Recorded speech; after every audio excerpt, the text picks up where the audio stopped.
Assalamualaikum warahmatullahi wabarakatuh. Waalaikumsalam warahmatullahi wabarakatuh. Alhamdulillahirabbil alamin wassalatu wassalamu ala asyrofil anbiya'i wal mursalin sayyidina wa maulana Muhammadin wa ala alihi wa sahbihi ajmain. Amma ba'du.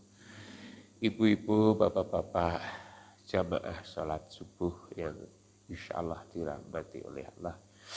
Kita banyak bersyukur pada Allah. Salawat dan salam kita persembahkan ke hadapan ikutan kita Muhammad Rasulullah Sallallahu Alaihi Wasallam yang telah membimbing kita, mengeluarkan kita dari kegelapan kepada yang terang benderang, minat tulumat ilan nur, dari keadaan gelap kepada keadaan yang penuh cahaya petunjuk hidayah sebagaimana yang kita rasakan selama ini. Berkali-kali saya katakan bahwa dalam kehidupan ini, agama ini memang sangat penting. Sangat penting. Orang mengatakan pekerjaan itulah yang penting. Gelar-gelar akademik atau gelar-gelar kebangsawanan itulah yang penting. Rumah mewah, kendaraan yang bagus itulah yang penting. Memang tidak terlalu salah sebetulnya itu. Tetapi yang terpenting itu adalah agama. Agama ini penting sekali.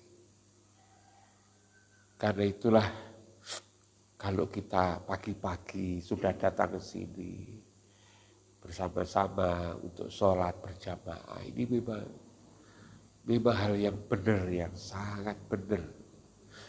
Hanya memang untuk melahirkan sikap keberagaman ini bukan perkara gampang, itu mahal sekali sebetulnya.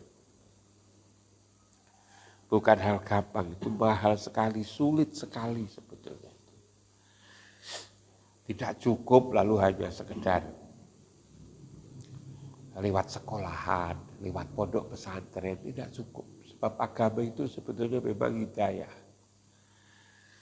Ini hidayah. Dan tidak tergantung pada anaknya siapa, cucunya siapa, tidak tergantung itu. Agama itu menyangkut rohani. Lah roh itu sebetulnya sama. Yang beda itu adalah jasmani saja yang berbeda-beda itu, tapi rohnya itu sama. Roh itu datang dari Allah. Kalau jasmaninya itu kan datang dari Allah, tetapi lewat ibu dan bapak, lewat pertemuan antara bapak dan ibu, suami dan istri itu. Tapi rohani itu datang dari Allah. Karena itu memang itu tidak bisa dipaksakan. Saya itu punya anak itu. Sejak awal sudah saya sekolahkan di madrasah. Madrasah saya suruh ngaji. Tapi juga tidak selalu harus berhasil, tidak. Pak Markus juga begitu, putra-putranya disekolahkan di sekolah agama, dan itu kan juga mahal sekolah agama itu. Sekali sekarang itu sekolah-sekolah agama itu yang malah mahal itu kan. Apalagi sekolah agama yang berkualitas itu mahal sekali. Tapi apakah itu selalu berhasil? Ya kita doakan berhasil, tetapi memang agama itu bukan karena guru agama. Agama itu bukan karena guru agama. Agama itu adalah petunjuk kekasih Allah dan Rasul yang lalu kemudian petunjuk itu tidak bisa dipaksa. Petunjuk itu adalah dari kehendak Allah sendiri, kehendak Allah dan Rasulnya itu. Tapi itulah yang penting sekali. Kemarin ada teman yang tamu yang datang nanyakan, apa memang betul Pak Imam katanya di Barat, negara-negara Barat, agama Islam itu semakin maju. Lalu kemudian kalau agama itu Islam itu yang untuk seluruh alam itu kenapa mesti hanya ada di Arab? Yang beruntung kan orang Arab katanya. Yang beruntung itu kan orang Arab. Orang-orang Mekah dan orang-orang Madinah. Gitu kan. Lalu gimana kira-kira mendapatkan penjelasan itu?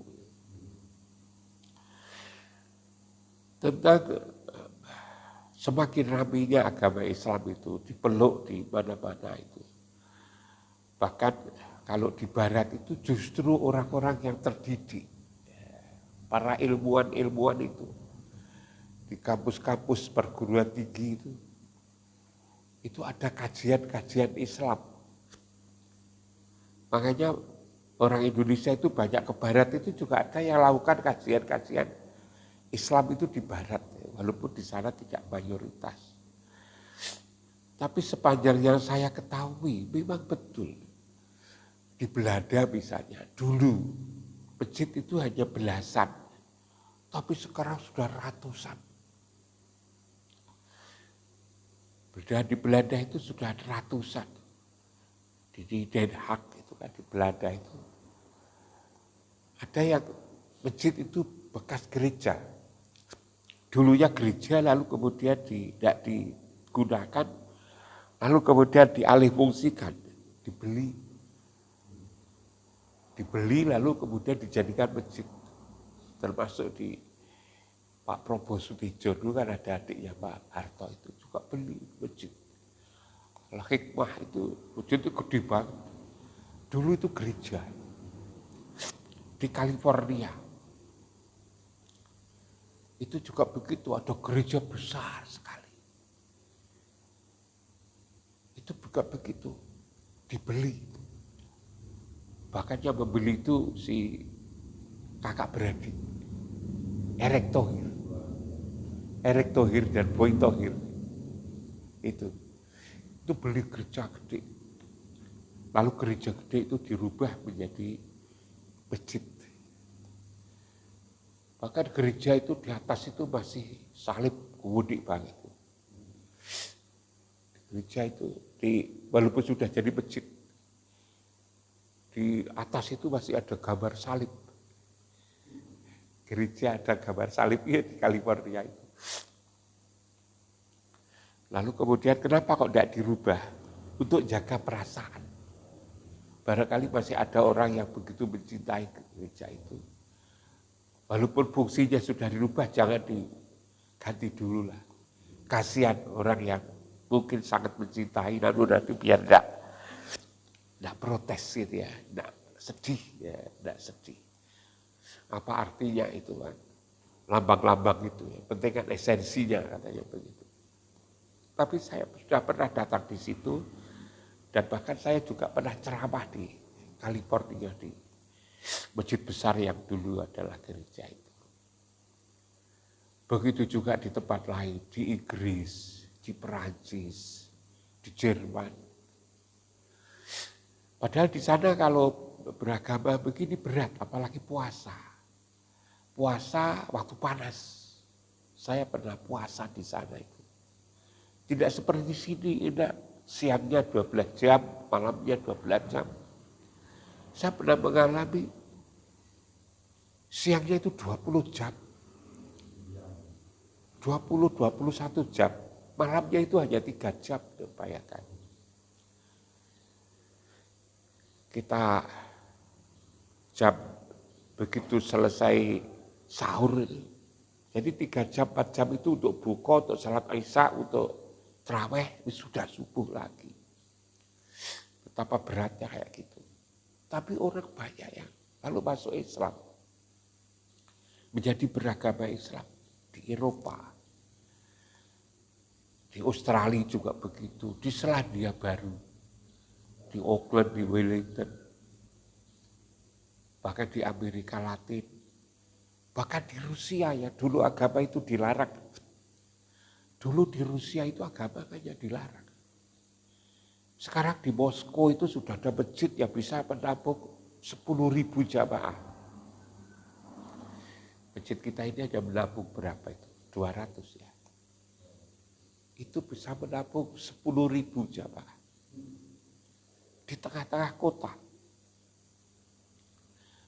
Lalu kemudian di sebelah masjid itu dibangun berbagai cabang lapangan olahraga. Ada sepak bola, ada volleyball, ada atletik, macam-macam itu. Dimaksudkan agar orang ketika olahraga juga lalu kemudian penonton kalau waktunya sholat, biar sholat di masjid itu. Padahal masjidnya bagus sekali tengah kota. Padahal dulu agama dilarang di sana. Gereja-gereja, masjid-masjid dulu itu pernah dihancurkan. Karena agama dianggap tidak perlu. Agama dianggap ganggu. Tapi kok sudah bisa berubah begitu cepat. Berubah begitu cepat. Bahkan di Kazan itu kira-kira kalau naik pesawat terbang dari Moskow itu 1 jam. Plus minus kurang lebih 1 jam. Itu masyarakatnya itu sudah 50%, 55% Muslim. Ya. Jadi saya beritahu teman yang bertanya, apa betul-betul banget. Tapi Islam semakin berkembang, semakin maju. Hanya memang orang-orang yang sudah terdidik, pendidikannya tinggi itu, agama, kajian-kajian agama, memang tidak seperti di sini. Di sini baca kitab, kiainya baca kitab, lalu kemudian mendengarkan, lalu kemudian diikuti aja begitu. Di sana enggak. Di sana tidak cukup hanya menjawab pertanyaan apa dan bagaimana, apa dan bagaimana. Tapi lebih banyak pertanyaan itu mengapa? Mengapa orang sholat? Mengapa orang puasa? Mengapa orang haji? Mengapa harus menghadap kiblat? Itu misalnya. Mengapa ketika sholat kok mesti harus di situ? Mengapa kita ini seumur hidup harus datang di situ? Itu. Apa alasannya? Jadi yang ditanya adalah mengapa itu? Kalau di sini jarang itu orang bertanya mengapa. Kalau di sini yang penting pokoknya ini sholat, rukun sholat ada sekian. Lalu harus wudu dulu, wudu caranya wudu gini, nanti batal, kalau batal harus gini. Tidak pernah mengapa. Kalau orang sana memang lalu mengapa, sehingga tatkala beragama itu memang betul-betul lalu menjadi yakin, itu memang penting gitu kan di sana. Nah itu yang saya lihat di berbagai tempat, di berbagai negara itu. Bahkan ketika saya di Amerika itu ada orang, kebetulan orang dekatnya Trump, Donald Trump, yang dulu presiden itu di New York. Saya ketemu. Ketika ketemu lalu kemudian ngomong-ngomong, dia tahu bahwa kami ini datang untuk lakukan kajian Islam itu. Dia itu sinis. Dia sinis. Dia menggambarkan, menunjukkan data. Cepat sekali. Kalau mengambil data itu. Ketika saya ngomong Islam itu begitu bagus, bahwa agama ini begitu indah, kehidupan menjadi tertata, rapi, gitu kan. Keselamatan dunia dan akhirat itu kan. Dia menunjukkan data. Dia menunjukkan bahwa agama itu hanya untuk orang-orang miskin. Ya. Agama itu hanya untuk orang-orang miskin. Coba lihat. Ya. Datanya kayak gini. Makin maju negara, maka makin tidak ada agama itu. Makin miskin orang, disitulah agama menjadi kuat. Jadi agama itu untuk orang miskin. Gitu ya. Nah di situ. Padahal dia kan sudah tidak ada masalah. Pekerjaannya orang itu apa? Pekerjaan orang itu sehari-hari itu hanya judi. Judi pekerjaannya sehari-hari. Tapi judi itu bukan lalu judi pakai kotak apa ya, klotok apa itu namanya. Dadu, bukan begitu. Judinya itu memang di tempat-tempat yang oleh pemerintah difasilitasi hanya untuk judi. Di Atlantic City, itu. Lalu kemudian di apa itu namanya, Baden-Baden itu kan ada tempat-tempat elit. Kalau dia pergi judi, dia pakai jetnya pribadi. Dia kalau pergi untuk judi itu dia pakai jet. Pak Zul dari sini kerja enggak pakai jet. Hijet, kalau dulu ada mobil.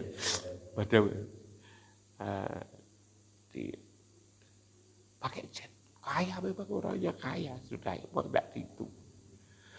Dia punya pabrik perusahaan di Korea, punya perusahaan di Cina. Dia juga punya perusahaan apa di Singapura. Ya memang uangnya tidak ada. Tapi pelan-pelan gitu kan. Bersama-sama kita ajak ngomong tentang kehidupan. Tentu tidak 1-2 kali. Lalu apa akhirnya? Akhirnya dia mau sadar. Mau sadar. Sadar bahwa agama memang penting. Agama menyangkut hati. Yang orang tidak bisa menjalankan. Orang tidak bisa merekayasa. Rohani kita itu loh tidak bisa merekayasa. Mungkin Anda di sini sudah cukup.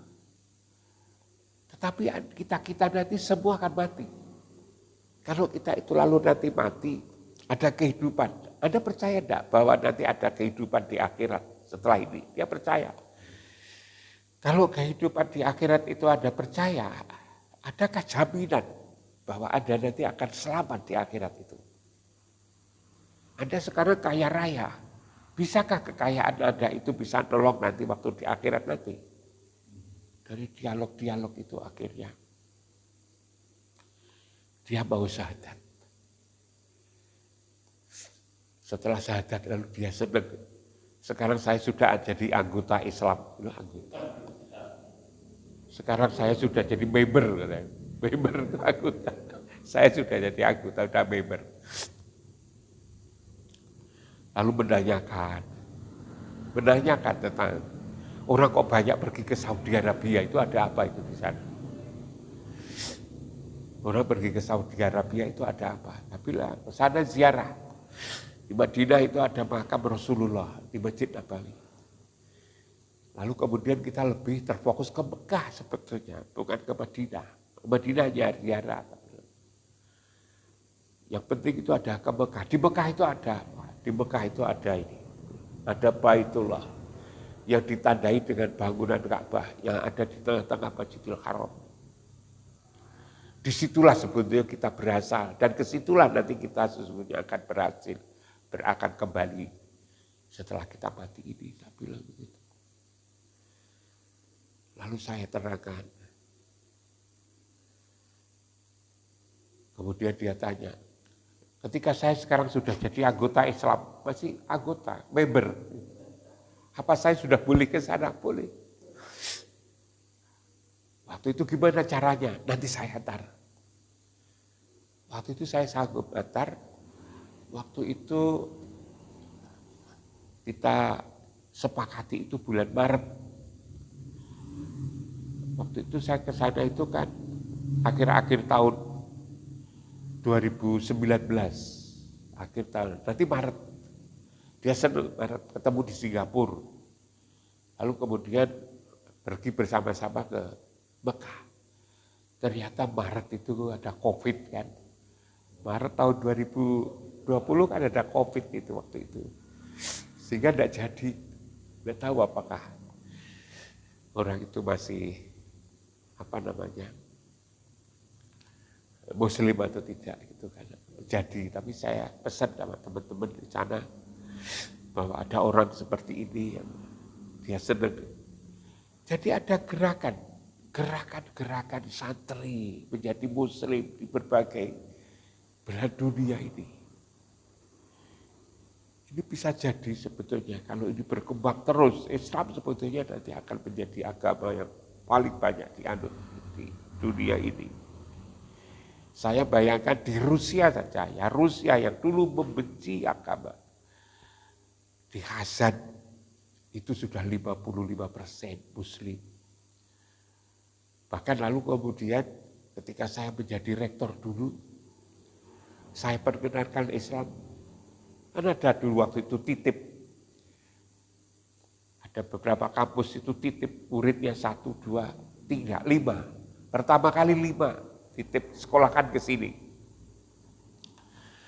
Lalu kemudian ketika itu anak yang sekolah di sini itu kok menggambarkan bahwa Indonesia itu memang bagus. Akhirnya tambah sampai 29. Saya punya murid dari Rusia itu 29 ketika itu. Dan ketika terakhir saya ke Rusia ketemu Mufti. Mufti itu heran. Anak-anak yang sekolah di Indonesia pulang kok jadi baik. Hormat pada guru, hormat pada orang tua, hormat sesama. Begitu datang lalu mendoakan supaya kamu selamat, dapat berkah. Coba, di agama-agama lain tidak ada begitu datang itu ya, good morning, gitu kan, good night. Gitu kan. Selamat siang, selamat malam, selamat pagi, selamat sore. Kalau di sini Islam tidak, begitu datang lalu kemudian salaman, lalu mendoakan, mudah-mudahan kamu selamat. Gitu kan.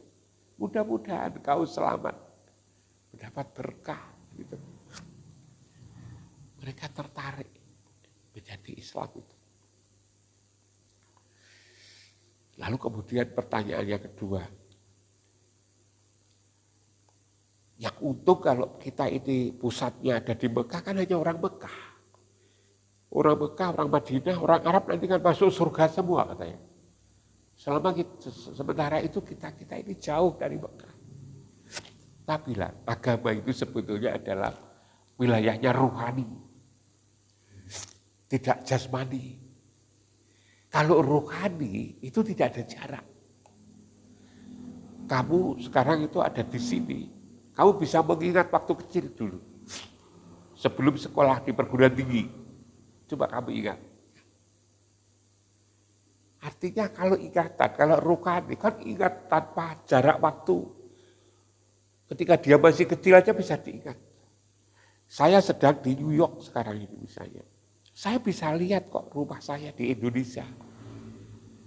Saya bisa gambarkan istri saya, anak saya, rumah saya. Apa yang ada di rumah bisa saya lihat secara rohani. Karena itu kalau begitu, agama juga begitu. Agama itu tidak mesti orang-orang Arab itu lalu kemudian menjadi dekat dengan Baitullah. Dengan Masjidil Haram, mungkin ada di Masjid Kamdian belum tentu tahu. Belum tentu tahu. Bahwa di sini ada tempat penyembahan, belum tentu tahu. Bisa jadi fisiknya ada di sana. Tapi ruhaninya ada di sana. Sama dengan kita-kita ini. Fisiknya ketika umroh, ketika haji, pergi ada di Batul, di Mekah sana. Di dekatnya Masjidil Haram, fisiknya. Bayar mahal, naik pesawat. Tapi ingatannya, rohaninya malah justru di Indonesia.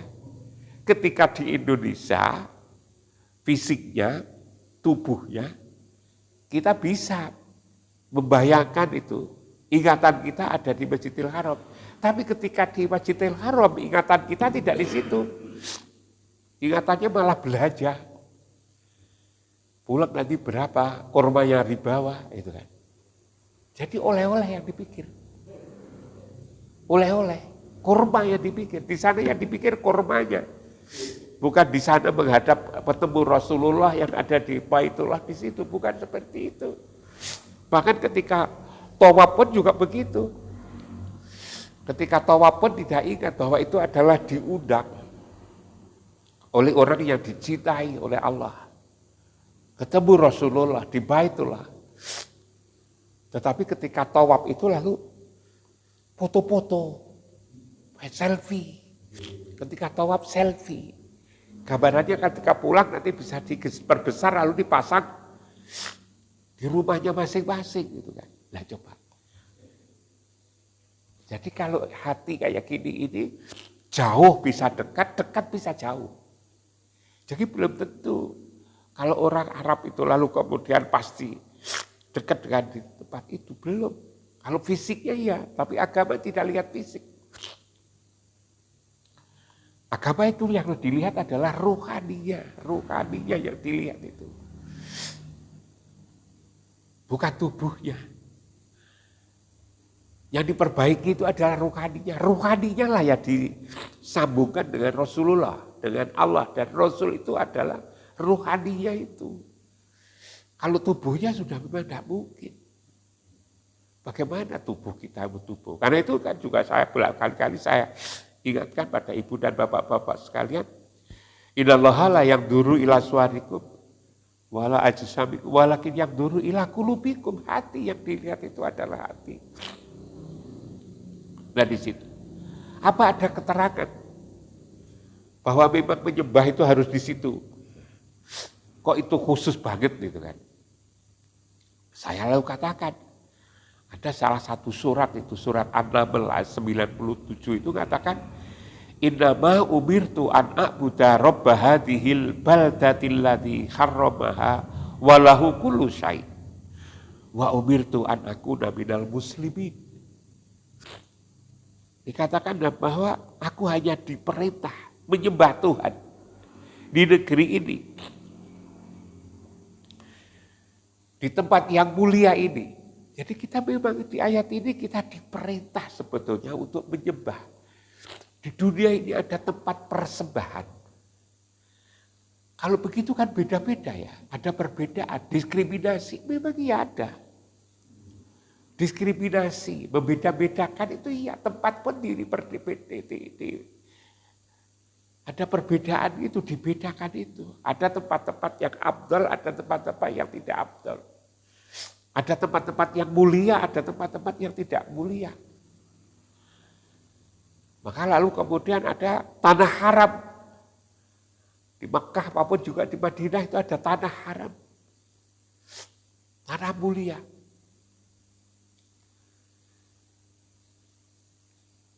Karena itu tidak sembarang tempat itu lalu sama. Beda. Para nabi, para rasul yang jumlahnya yang ada dikisahkan dalam Quran itu 25 orang. Lalu jumlahnya menurut hadis Nabi ada 124.000. Nabi itu jumlahnya 124.000. 124.000. Rasulnya 313. Yang dikisahkan dalam Quran itu ada 25 orang. Itu ya di sekitar situ saja. Nabi dan Rasul itu di sekitar situ. Tidak ada Rasul lalu kemudian di Malang Selatan tempatnya Pak Mas Ropik. Tidak ada. Tidak ada Rasul itu ya di daerahnya Mas Ropik itu. Di mana itu? Kalipare itu tidak ada di Kalipare. Gang Biru, semua ya di situ, di sekitar di situ aja, di sekitar situ. Makanya lalu di situ disebut pusat dunia, jantung alam. Kalau Taurat menyebutnya jantung alam. Kalau Zabur menyebutnya pusat dunia. Kalau Injil menyebutnya sumbu alam. Pusering bumi orang Jawa. Kalau Islam menyebutnya itu Baitullah. Rumah Allah, ya tepat di situ sebetulnya itu. Di sekitar di situ itu. Kisah-kisah para nabi, para rasul itu ya di sekitar di situ itu. Makanya lalu kemudian kita disuruh beribadah. Karena agama ini adalah ruhani, maka ingatan kita ada di situ. Kalau lalu sholat kemudian tidak di situ ingatan kita, maka lalu dikatakan wa makana sholatuhum indal baiti, tidaklah sholat di tempat itu illa bukaan wa tasdiatan, kecuali hanya bersiul-siul dan bertepuk tangan. Fadukul adaba bima kuntum takfurun. Ingat adab Allah begitu keras karena kamu menserikatkannya. Kalau hati kita tidak di situ, dipastikan itu tidak khusyuk. Kalau hati kita tidak di situ, dipastikan kita ingat macam-macam. Begitu Allahu Akbar, ingat macam-macam. Kalau hati kita tidak di situ, ingatan kita tidak di situ, maka lalu kemudian diharuskan ingatan kita ketika itu ada di situ. Kita mesti menghadap ke tempat itu, tubuh kita itu. Dan di tempat itu ternyata ada orang-orang mulia. Di Baitullah, di Masjidil Haram. Ketika kita masuk di Masjidil Haram, apa yang kita ingat? Di situ Ibrahim yang membangun bangunan itu. Anaknya adalah Ismail. Lalu kemudian kita ingat lagi. yang namanya Siti Hajar, seorang wanita yang melahirkan Ismail itu. Yang ketika Ismail masih bayi, Siti Hajar lari-lari untuk cari air. Antara Sofa dan Marwah, Marwah dan Sofa. Lari-lari yang dilakukan oleh Siti Hajar itulah lalu kemudian dijadikan sebagai tempat untuk sa'i. Jadi ketika orang umroh, orang haji itu sa'i itu sebetulnya yang ditiru siapa itu? Yang di situ tiru adalah Siti Hajar, seorang pembantu Ibrahim. Pembantunya Siti Sarah yang akhirnya dinikahi oleh Ibrahim itu. Seorang pembantu, bukan seorang raja, seorang pembantu. Di situ menunjukkan betapa Islam itu sesungguhnya tidak membeda-bedakan. Islam tidak membeda-bedakan antara ini kelompok ini. Seorang pembantu, seorang perempuan saja dijadikan sebagai syariah menjalankan umrah atau haji. Sa'i, itu harus di situ. Lalu kemudian Muhammad Rasulullah Sallallahu Alaihi Wasallam yang lalu dikatakan bahwa di Quran dikatakanlah uksimu bihadal balad wa antakilu bihadal balad wa walidi wa mawalad. Ya Muhammad, aku bersumpah demi negeri ini bahwa kau ada di tempat yang mulia ini. Maka ketika sholat itu ketemu Muhammad ketika kita merasa di Baitullah itu. Kita tadi ada ketika kita berada di tempat itu, sama artinya sebetulnya kita tadi ketemu Allah. Ya dununa annahu mulaku rabbihim. Kita yakin bahwa kita tadi ketemu Tuhan. Ketemu Tuhan tidak bisa ketemu Allah tidak bisa ketemu yang dengan Allah. Ialah Rasul. Ketemu yang dengan Rasul tidak bisa ketemu di tempat itu yang namanya Baitullah itu. Jadi ada sebetulnya dasarnya itu. Seringkali kan orang juga menanyakan pada saya, kenapa Pak Imam kok begitu sering ngomong Baitullah. Karena ini tidak banyak diomongkan gitu loh. Itu tempat begitu penting, tempat kita berasal dan tempat kita kembali, kok tidak diomongkan. Makanya saya ngomongkan bolak-balik. Hampir setiap ada kesempatan tak omongkan. Surat Ali Imran ayat 96-97, inna awala baiti, sesungguhnya mula-mula rumah katanya. Mudi alinas yang dinyatakan untuk manusia. Di mana itu? Lalladzi bibakata mubarakan. Sama kan? Bahwa yang mula-mula awal, yang mula-mula rumah saya nyatakan untuk manusia adalah ini. Maka betapa pentingnya rumah saya katakan. Jangan-jangan manusia di dunia yang lalu kemudian kayak begini ini. Di Indonesia sendiri. Kalau dulu ada kenakalan remaja. Dulu kan ada disebut kenakalan remaja. Kenakalan anak-anak. Sekarang kan muncul kenakalan orang tua. Bukan kenakalan orang tua sembarang orang tua, tapi orang tua terdidik. Yang menjadi pejabat. Nakalnya apa? Nakalnya kalau mengambil uang yang bukan haknya, bukan hanya 1.000, 1.000, 2.000, 1 juta, 2 juta, 1 miliar, 2 miliar, sekarang sudah naik menjadi triliunan kan. Ini lalu kan menjadikan masyarakat menderita, berarti kayak nakal orang tua, itu pun terdidik, itu pun pejabat. Kenapa itu? Ini seperti itu. Saya bilang, karena ini kehilangan rumah. Rumahnya secara hakiki hilang. Kita bayangkan kalau orang itu kehilangan rumah. Orang tidak terlepas, orang tidak terikat dengan rumah. Maka bisa memang nakal. Orang yang tidak terikat dengan rumah itu namanya minggat, namanya babuk, namanya gelandangan, namanya liar.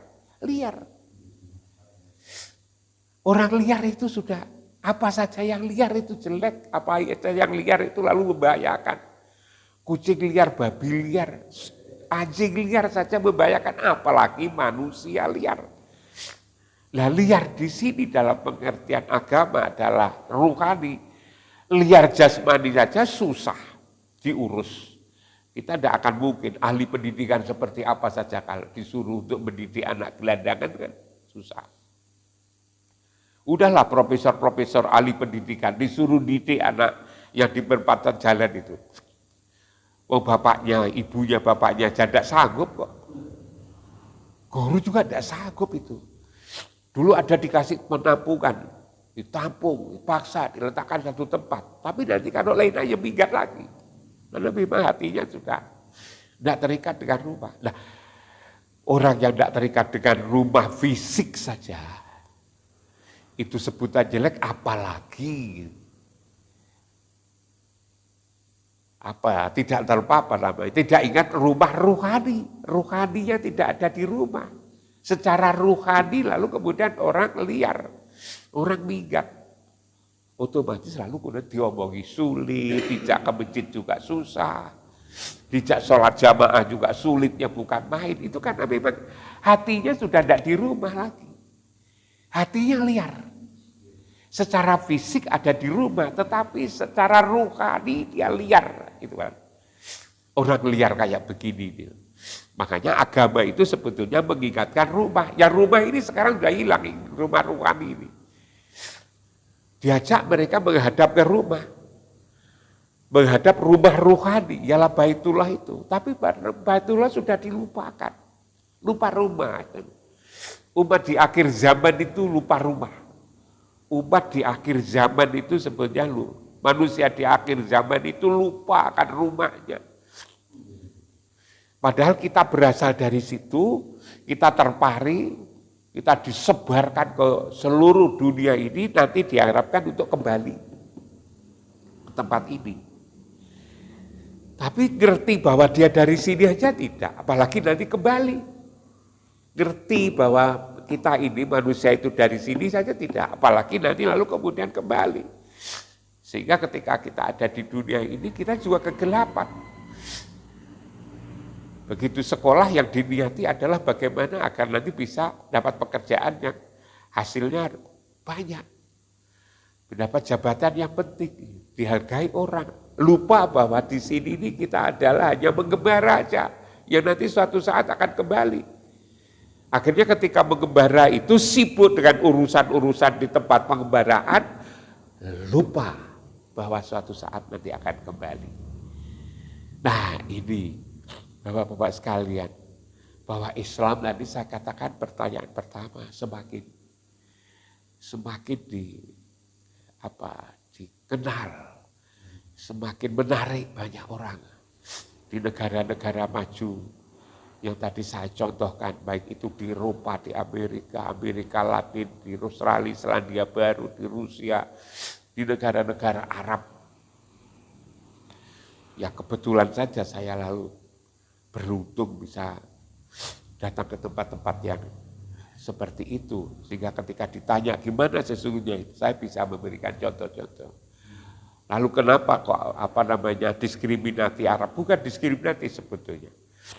Dalam hal ruhaniah, kehidupan ruhaniah, jauh bisa menjadi dekat.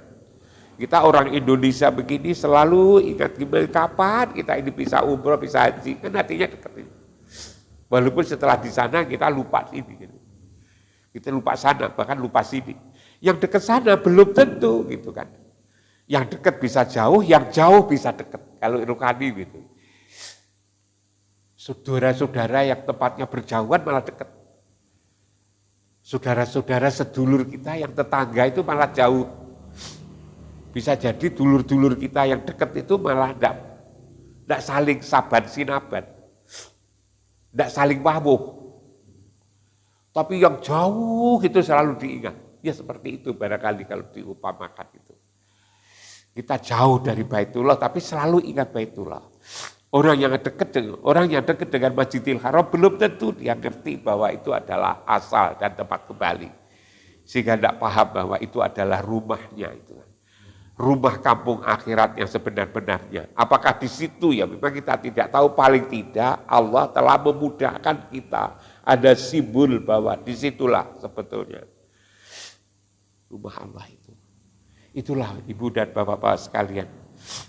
Pada pagi hari ini ibu bapak saya ajak untuk sebetulnya saya ajak untuk merenungkan kembali surat An-Nahl ayat 91, innama umirtu an a'buda rabba hadhil baldatil ladzi harramaha walau kullu syai'in wa umirtu an akuna minal muslimin, dan aku diperintah agar aku menjadi seorang muslim.